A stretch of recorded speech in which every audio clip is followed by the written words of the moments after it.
दफी रे पजान में धोके रकर दफी रे लहक चाहे छौरा कोनो मोर का घर के पुतर लहक चाहे छौरा कोनो मोर का घर के पुतर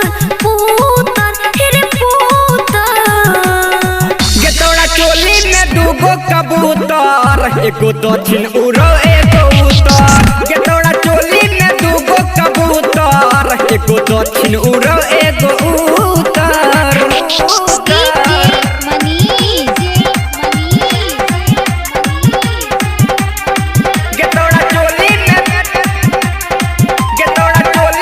सिमरी बख्तियारपुर दूगो कबूतर एगो दक्षिण उड़ो एगो दक्षिण उड़ो एगो उत्तर लोरा खींचिए रे छौरा हम खानदानी रे छोटे उम्र में पता रखी खिलल छो जवानी गे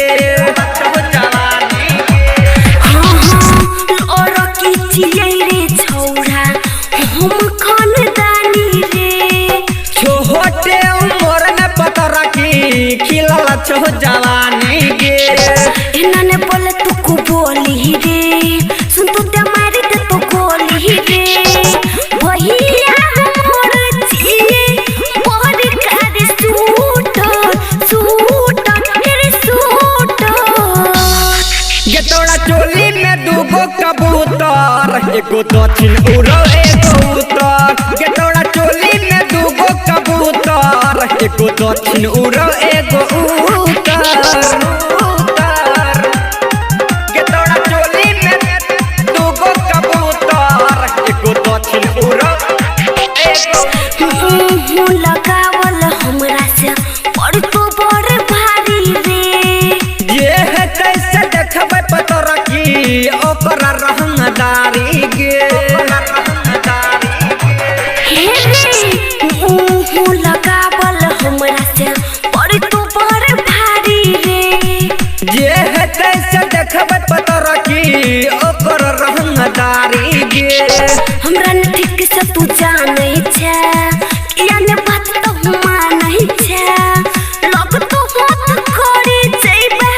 चहल के रे भीतर हेरे भीतर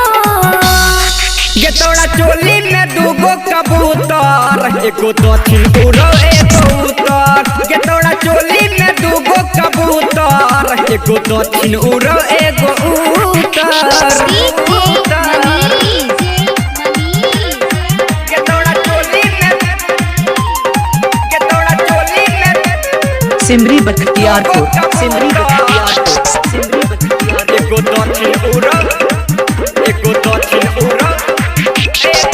कहे छौ उजाला आशीष इज्जत वाली बात छै राना भैया बबलू छै ते डर के की बात छै कहे छौ उजाला आशीष इज्जत वाली बात छै राना भैया बबलू छै ते डर के की बात छै करे ने ढेर बढ़िया रे नैते पढ़ दे पुकारी रे देखो ही में लागे छही कितना साफ सूत हेरे सूत गे तोरा चोली में दूगो कबूतर एगो दक्षिण उड़ो एगो उत्तर गे तोरा चोली में दूगो कबूतर एगो दक्षिण उड़ो एगो